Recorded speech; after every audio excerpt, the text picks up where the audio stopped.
So everyone's familiar with this first slide, trauma interventions, but tonight we're talking about daily triggers.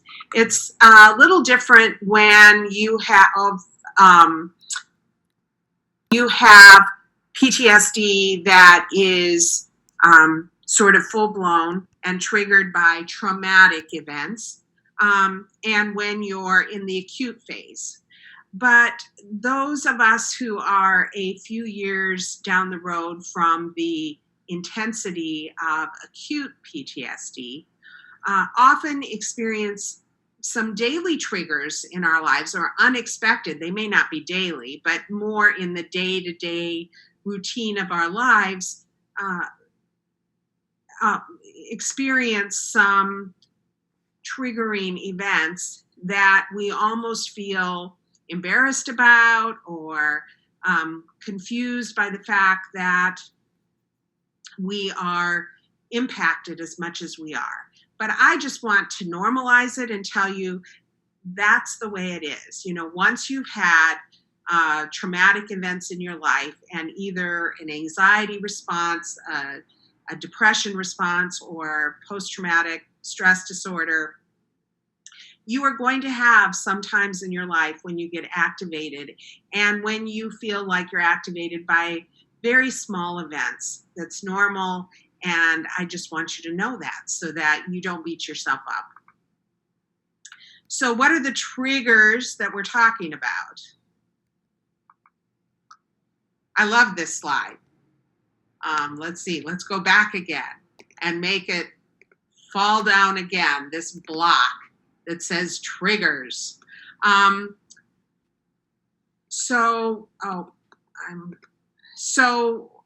what we're talking about is that experience where you experience, you know, sort of the unpredictable, sudden, nervous, anxious feeling of impending doom or dread. A lot of these words are here on this slide. There may be numbness, trembling, racing heart, feeling of dread and anxiety. Suddenly all your blood vessels constrict and you're cold, you're nervous. You feel very unstable and like everything is unpredictable. Your heart is beating. Maybe you have tingling, feel panic, and either like you can't move and you're frozen in time, or the impulse to run and get away. Sometimes you want to put up a fight and you feel agitated and angry and aggressive, out of proportion to what's going on. And you feel a lack of control. That's what an activating or triggering event creates within us. So the types of triggers. They're physical, emotional, sensory, and rational, or relational. So the picture at the top with the little cutouts, the paper dolls that are holding hands, that's the relational part. The physical on the left bottom hand side of the screen, and then the emotional, sensory, where the woman was in flames and is having a big emotional response. So the types of triggers are, we can have a big emotional response. We can experience an activated memory. An example of that would be that we're walking through a hallway, and the lighting and the experience of walking through that hallway activates a memory from perhaps years ago when you were in a traumatized, triggered state where something bad happened. And so that memory gets activated, even though, you know, you're walking down a hallway at a store. You know, you're headed to the bathroom, to the public restrooms, and this memory gets activated, and it's very uncomfortable, and you can feel very aware of the fact that it's out of proportion to what's happening, but nonetheless, it does. It can be sights, sounds, or smells. We've often had that response when we remember something from the past that was traumatizing. I remember in first grade, I was given Twinkies for lunch. First time in my life. I'd never had a Twinkie before. And my mother thought it would be a wonderful treat for me to open my lunch and have a Twinkie for dessert. Well, it turns out that there was a stomach bug going around, and I got deathly ill and associated that with the Twinkie. I got sick in my classroom, embarrassed myself, which was incredibly traumatizing for an introverted, shy first grader, was sent home, continued to throw up and feel nauseous and unwell. To this day, I can't stomach a Twinkie. I have this trigger that I feel nauseous just at the mere thought of it.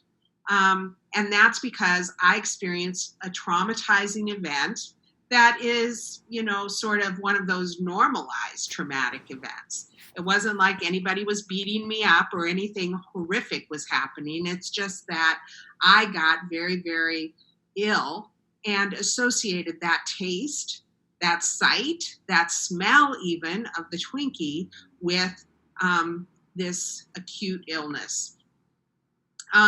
We can get activated by someone's personality type. Say your father was a very sweet, salt of the earth, martyr type, and you end up having a boss who's very sweet, salt of the earth, martyr type. Just that person coming to you and saying, "Good morning," is enough to set your teeth on edge. And you can feel that triggered response where you're ready for a fight. And your boss hasn't done anything to deserve that, but you have this association with some perhaps trauma around having a father like that who doesn't carry his responsibility well, who has not provided for you and your family. And so here you have this sugary sweet father who's always the martyr but isn't providing for the family. You have lots of issues around survival fears, and it's traumatic to you. Therefore, in the future, when you meet someone with that type of personality, you can feel triggered. Relational interactions. This often happens with people who've gone through a divorce or lost someone to death, that when they experience someone else or a relationship that is similar to that old relationship where there was trauma around that relationship, then they feel activated. Familiar places that are associated with a trauma event or a set of circumstances. Sometimes the set of circumstances is like that perfect storm where it's a series of events that happen that trigger, you first feel a little uneasy, I just don't quite feel right. I feel a little bit unsafe. And you're telling yourself, this is ridiculous. This is a picnic. There are people here that are friendly. But then you catch a whiff of a smell that is associated with something, some cooked food. You have some dog that's off leash that comes running across the picnic grounds, and you were perhaps bitten by a dog. And so this whole unique set of circumstances conspire to create a triggering event for you. And often, if you're not in the midst of acute PTSD, there's shame, there's embarrassment, there's a lack of tolerance and impatience with the fact that you're triggered in this situation. What's going on? This is so ridiculous. I feel like I've come so far from that point in time. I can't believe I'm triggered at a picnic. But the truth of the matter is you are. And we'll talk about how through the day-to-day experiences of being triggered in a situation where you really don't feel like you should be activated, but you are. It's really important to remember there are no shoulds here. If you ended up having low blood sugar because you're a diabetic and you started getting shaky and feeling a little sweaty and unwell and a little faint, berating yourself because you're having sugar low would be ridiculous, and we all would scoff at that. And yet that's often the way we treat ourselves when we're having a triggering event in the midst of our day-to-day activities. And it doesn't have to become then a revisitation of full-blown PTSD. That's the other thing I want to reassure you about. There are ways when we are really present that we can avoid that happening.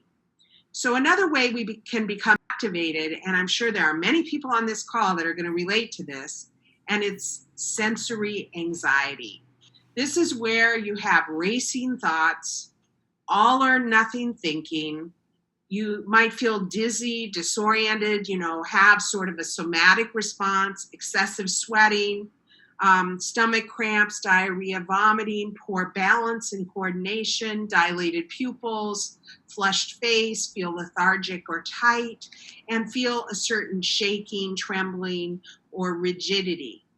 And sometimes what can trigger this sensory anxiety is sensory input. For instance, being in a very noisy, chaotic environment can trigger the sensory anxiety because often some of the trauma we've experienced puts us in a place where we feel disordered. We don't feel ordered and safe and like everything is structured around us. Instead, our perceptions are off. Things feel chaotic. Sounds, sights, and smells are heightened and exaggerated, so that someone who's calling out for someone else, or if there's a dynamic conversation going on with raised voices, we can start to feel this sensory anxiety like we're overloaded. People talk to me about this going to a mall, going to a restaurant, being at the nurse's station, charting where there's a lot of activity, so you're in the midst of charting and some people are gossiping and somebody else is laughing, and then there's a code blue and there's all this going on, and you feel your anxiety increasing, but it's not just the anxiety of sort of your internal mental response. It's a sensory anxiety that takes your body over. So that's one way to become activated, and it's usually through your senses. Another way to become activated is through your emotions. And, here I thought this visual was beautiful, and it talks about or describes here all the emotions from serenity to pensiveness, to boredom, to acceptance, to annoyance, anger, rage, loathing, disgust, grief, vigilance, fear, terror, amazement, apprehension, interest, joy. So I just think it's always good for us to review some of the emotions that are accessible and available to us, and perhaps to look at this visual and have a sense, if you were to look at and name all of those emotions, which one of them sort of makes you feel uncomfortable, tense, a little bit constricted. It may be that when you experience one of these emotions in the world around you, that you become activated. So one of the emotions is aggressiveness or aggression. We live in a pretty aggressive world. So if you're going to get gas and there is a customer arguing with the gas attendant, that aggression might be experienced by you as an activating event, even though it has nothing to do with you. You are just a casual observer. But if you can look at this list of emotions and have a sense of what are some of the emotional states that are in the world around me that might activate me. There's the world around us, and then it's our own internal emotional state. You might not have that same reaction to something you're feeling inside, but if you experience it coming toward you from someone else, you experience it as triggering. Surprisingly, some people who have negative associations with even some of these positive emotional states feel guilty because they become activated when they're exposed to that. A classic example might be someone who has a parent who's either a teacher or a preacher. And a teacher or preacher, has, this sense of joy and ecstasy and serenity. And those emotional states, when experienced around you, might be very triggering.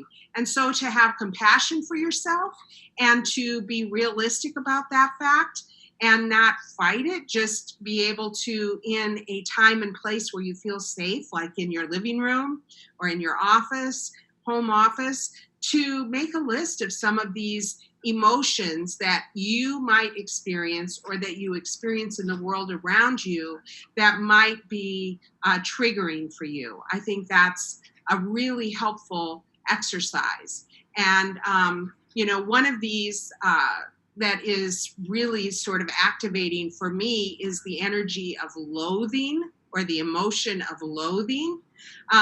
And I won't go into the details about where that comes from, but I remember that I had a client once who would always use that word. He would be talking about, I am loath to do this, and, I have loathing for this person. And I had such a hard time working with this person initially until I finally came forward and said, I don't like to censor vocabulary, but every time you use that word, it's really difficult for me. So I need you to know that. And maybe we need to find some other ways that you can express yourself when you're with me. And so that then we were able to work together with no problem. I just needed him to know that loathing and contempt were two words that were really hard for me, two emotions that were really hard for me to work with. And that's okay. Ways we become activated in relationship. And so this first list is positive attributes in a relationship: adventurous, sociable, optimistic. That kind of floated across the page here. And then we'll have some of the negative relationship characteristics that will come floating across the page from right to left. And that's where we experience someone as arrogant or boorish, quarrelsome, rude, sarcastic, self-centered, vulgar.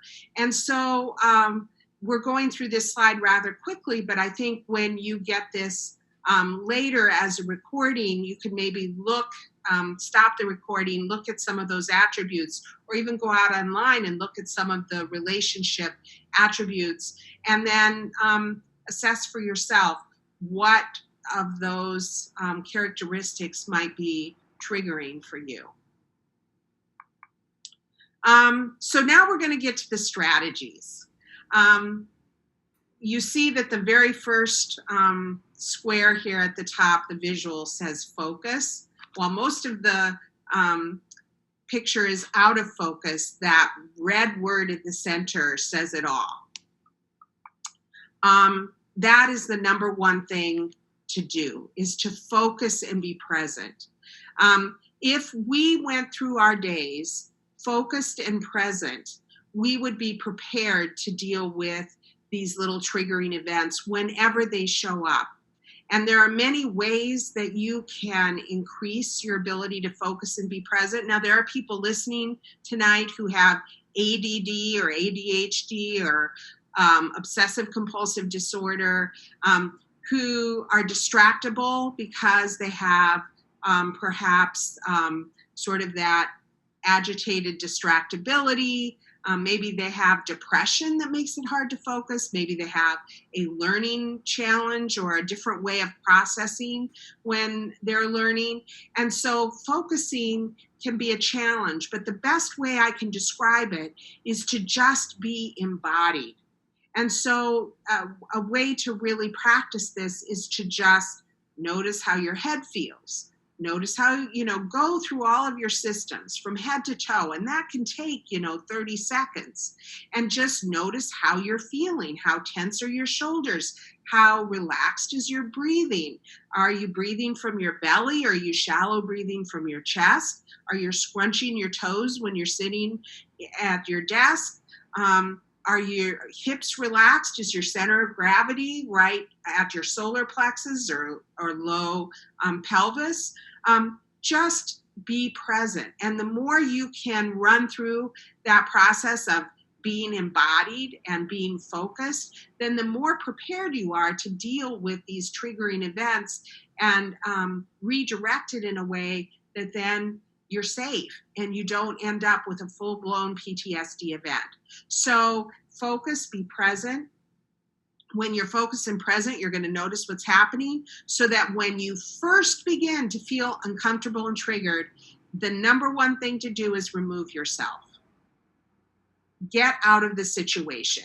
I don't care if you have to excuse yourself to go to the bathroom, if you suddenly remember something that you forgot, but physically remove yourself. That immediately gives your inner highest self a sense of being in charge and that you can keep yourself safe. And that's the number one thing you need in order to deal with triggering events that happen through your day. So you're focused, you're being as present as you know how to be. Not every moment, none of us are every moment, but when you first notice something that's starting to agitate or arouse you, you remove yourself. Then the next thing you do is you redirect your thoughts. Okay, I don't want to go back to that memory of the Twinkie. I don't want to go back to the relationship that was scary to me. I'm going to choose to be in charge and redirect my thoughts. I've removed myself, I'm safe. I'm going to redirect my thoughts in a way that helps me feel in charge, in control. And so redirecting your thoughts might look like, okay, I started to feel uncomfortable. I'm not going to engage that conversation or that individual, or I'm going to not re-expose myself to that smell, that sound, that chaos. I'm redirecting my thoughts to how I want to be in this moment, which is calm, strong, competent, in charge of myself. And to prove that, I'm going to move. And so that can be a brisk walk. That can be just, getting into the yoga pose of standing like a tree, or, some slow little Tai Chi. It can mean just stretching and breathing, but move your body. Then choose a new action to go back to the place where you were, and sort of start new. Don't go back and put yourself into a toxic situation. You have been present, you've removed yourself, you've redirected your thoughts, you've moved your body a little bit. Now you're ready to choose a new action, which might be just being assertive and going back and saying, I don't think it's helpful for us to talk about this right now that I'm back, but thank you for sharing your concerns with me. Or I don't think I can be here right now because that smell is just overwhelming to me. I don't do well with perfumes, so I'm going to go work somewhere else, or I'm going to need to move this conversation outside so that I'm not exposed to that smell. Whatever it is, choose a new action rather than an old action like you might have done in the past. Don't stay silent. Give voice. Feel your feelings. Express yourself. And then keep moving forward. So focus, be present, remove yourself physically from the situation that's triggering you, redirect your thoughts. You can have control. You can have affirmations. You can have ways that you talk to yourself, that inner narrative that isn't the old story, the old triggering words that you used to say to yourself. Move your body, choose new actions today. Don't stay silent, keep moving forward. Post-trigger interventions. So that's for the moment at hand. But I just want you all to remember that post triggering hard day. So, for instance, you're still working in as a physician, nurse practitioner, PA in a group practice setting, and you've just had a JACO review, and you're feeling really stressed out. And you had a rough day. There were a couple times where you felt triggered, where you felt defensive, where you felt the toxic energy of an organization that is blaming, shaming, or not taking responsibility. You dealt with it really well, doing all of the things I just listed. And now you're going home at the end of the day. Don't just ignore it and pretend like it didn't happen. Instead, do the post-trigger interventions. Take the time, center and ground yourself. Tell someone, pick up the phone and talk to somebody. Tell your spouse or partner, or, journal about it if you don't have anyone you really want to talk. Again, move, help your body release it. Don't keep it inside. Take a hot bath, go for a walk. Change your self-talk so that when you don't keep replaying it over and over again and trying to reassure yourself that you didn't do anything wrong, you claim your power, you claim your strength, you are secure in yourself because you're talking to yourself differently. You can journal, role play, use music, artistry, paint, cook, get it out of you in a way that feels productive, nurturing. Breathe, meditate, center, pray, whatever your spiritual practices are, or mindfulness practice if you're not spiritual. And then self-soothe and comfort yourself.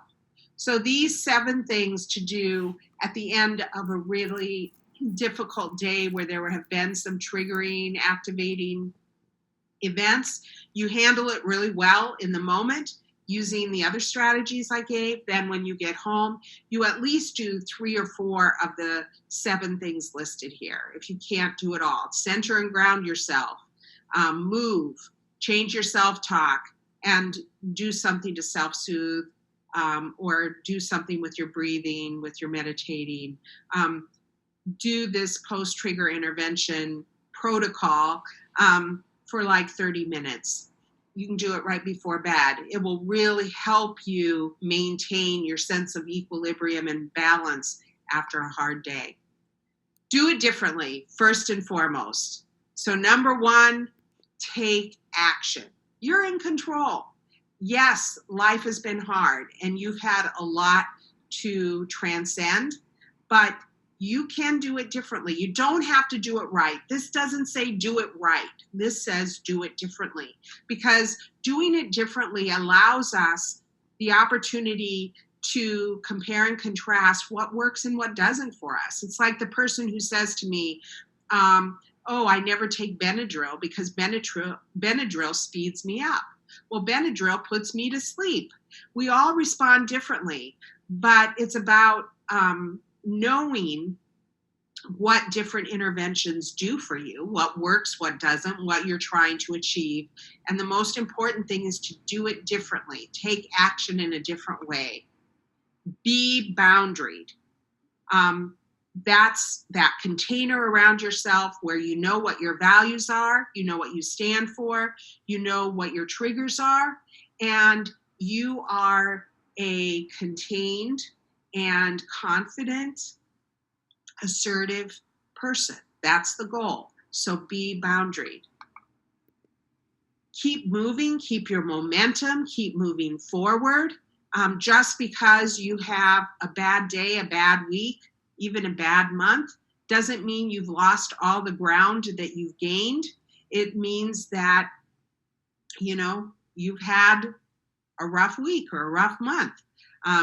But as long as you can remind yourself, I took action. I did it differently. I was boundaried. I kept moving. I kept my momentum. And now I'm acknowledging my success. Really, really important. I'm going to run through this again. Take action. Be boundaried. Keep your forward momentum. Keep moving forward. Acknowledge your success. Because unless you do this, you will fail to record in your memory how you're making progress. And, it's like a little kid who's growing. Mom and dad are buying new clothes, so they don't even have a sense that, they're growing. Their jeans still fit. It isn't until you take the jeans from 2 years ago and the jeans from today and put them side by side that the child can say, whoa, I'm lots taller. Yes. And so I'm giving that simple little example so that you can keep in mind the fact that we do the same thing to ourselves. We make huge progress over a couple years' time or even a couple months' time. And yet we can often feel like we're in the same place. This is the way it always is for me. I'm really struggling. Why do I still get triggered? And if we were to really assess, sort of take an inventory about how our actions have changed, how boundaried we are, the momentum we're making, and how much success, our micro successes that we've experienced, we'd be feeling so much more confident. So it's really important to take an inventory, not to find out what you're doing wrong, but to affirm for yourself what you're doing differently. And then finally, I always go to this post-traumatic stress slide because I want to remind people what it is. It's where you feel like you're flooded and have a flashback or emotional overload with an association with a traumatic event. You go to a place of wanting to avoid and deny. You can start to feel hyper aroused and reactive and have a reactive response or behavior that's out of proportion to what's going around you. You can have cognitive issues around memory. You can feel, that post-traumatic activation, might feel depressed or traumatized, have extreme anger or rage, feel very remote and withdrawn and isolate. And then finally, it affects your mood. And so the flashback, avoidance, arousal, cognition, and mood are all issues that are very obvious when you're in that post-traumatic stress cycle. And so this slide is just meant to remind you that this is not your fault. Those of you who have that official diagnosis by someone, it's good to have that information and know what's going on, not to deny it, to understand that this can rear its head at other times in your life. But in our conversation tonight about the day-to-day triggers that can happen that are subtle, that might just be a smell, sensory experience, set of circumstances, a personality type that you encounter, an emotion that you feel or experience someone else is feeling, a relationship interaction that triggers and can start to begin this PTSD cycle. But in the day-to-day, you're empowered to disrupt that cycle and interrupt it and bring in those interventions early on so that you don't have to fear going back into this PTSD habituated pattern. So now it's time to share, and I will go back to Zoom here.